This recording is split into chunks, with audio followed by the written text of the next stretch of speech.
What's your take on this whole thing about the Forestry Commission, Jane? All this stuff that's starting to come out about how the director knew about stuff, and now we're trying to figure out when did he find out, when did he start knowing what we know he knew, and when was it that it happened, and State Senator Percy Malone running interference for him and all the rest. It's pretty sordid, if you ask me. Well, I think that I had a conversation with John Shannon over a year ago, and he was telling me that their funds were getting low, or they were having some problems with revenue from the severance tax because of the timber industry going down. I don't think that's a rocket science thing.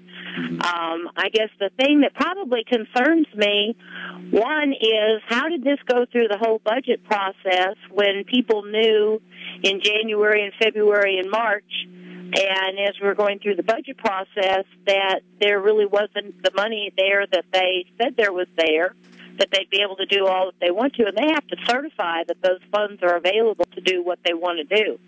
So that's a big question in my mind. How did we go through this whole budget process and none of this ever came out at that point in time? I go back to there is basically no oversight in state government. We as legislators really don't have a real firm grasp of what goes on with state agencies or most of these boards and commissions. I mean, they kind of operate on their own. So if you had your druthers, what would you like to see? I mean, how would you like to get more information from these people so that the legislature and the legislators know what's going on in all of these different departments? Because there's a lot of moving parts there. I think you have to have a continuous process. You can't just do it with budget hearings every year, because you really don't get a good feel, and nobody has enough information in their hands to be able to ask the right kinds of questions for these boards and commissions and state agencies. And sometimes it's a matter of saying and having documented where did this start? What have you added? Who are you adding? What are the priorities?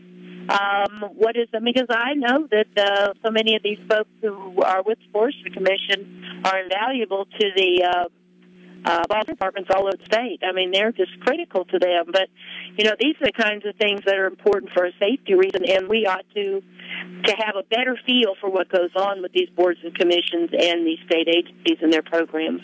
But it has to be a continuous process.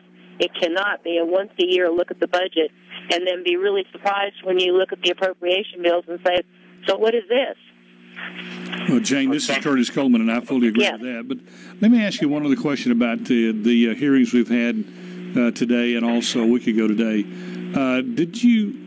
Were you disturbed, and let me ask it this way, did you feel like there was a significant discrepancy between State Forester Shannon's testimony he gave on the 12th versus the documents that were disclosed this morning, the minutes and the emails and the various memos that came out this morning about who knew what about the budget problems with the commission, especially the depletion of the trust fund? I was not there for the John Shannon's testimony last week. I only know what I read in the newspaper, but I was impressed with the former finance person today and the information that he brought. And as I say, I think you kind of look at it, and it appeared to me that everybody knew that there was a problem. But there was no strategic plan, and when it came time for doing the planning, they were told to basically cease and desist until after the election. That to me was very disturbing.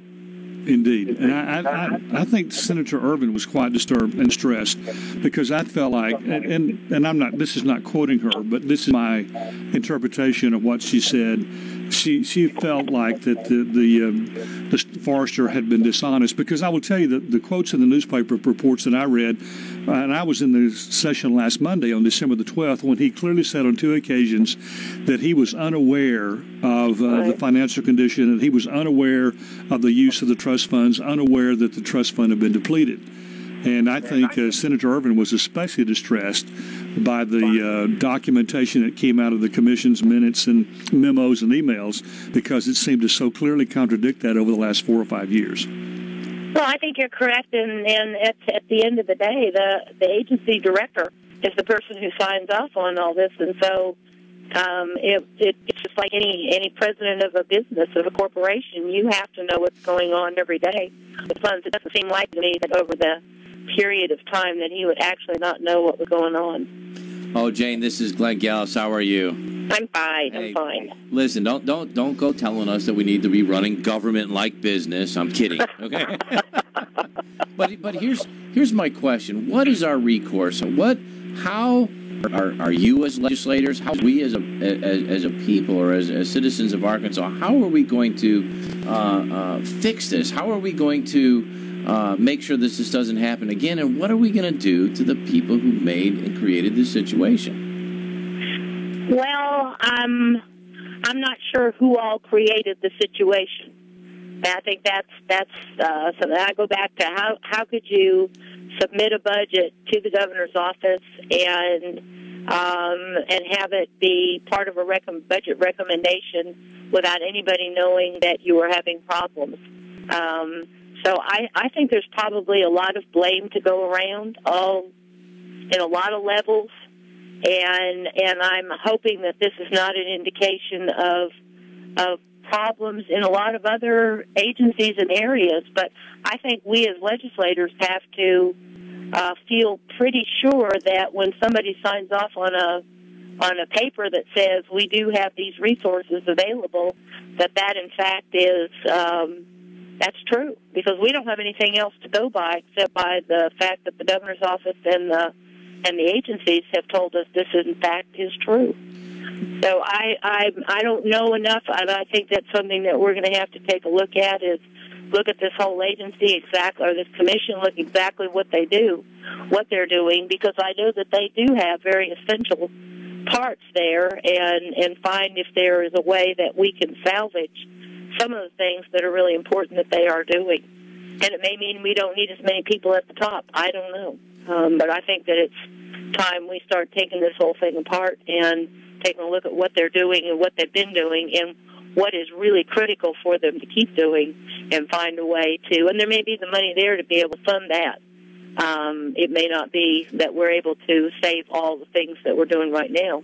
Are you going to be able to create a Department of Accountability or whatever you would like to call it, so that we can make sure, because I am relatively certain this happens in other departments and in other areas in our state, and I know that you believe that this is one of the key issues coming up this next legislative session. Well, I think it is. I think, it's one thing to say people get angry when you say you've cut taxes.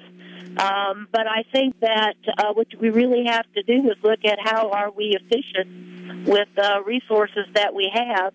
And in some cases, we need to do away with some of the things that we're doing that really don't provide the kind of results that we're looking at. But I have proposed and spoken out a lot of times for a long time on almost having a GAO, which our legislative audit is wonderful. They do a great job, and I'm a huge supporter of them. But I think we need some continuous, almost a general accounting office that's continuously looking at exactly what all of the agencies are doing in the programs. And it kind of made me a little unhappy or discouraged when soon after the legislature adjourned, that all of a sudden we didn't have enough money supposedly for foster care because the federal government had cut back on some of the resources. Well, I'm not sure that was a secret. I'm sure that people probably knew that ahead of time, but all of a sudden it was a big deal, and we should have known about that ahead of time, or agencies should have been able to tell us about that ahead of time. But I think there needs to be this continuous data collection and information out there. And the other side is that legislators are going to have to put in a lot of work as well and be committed to doing that. But I think our number one priority as legislators is to make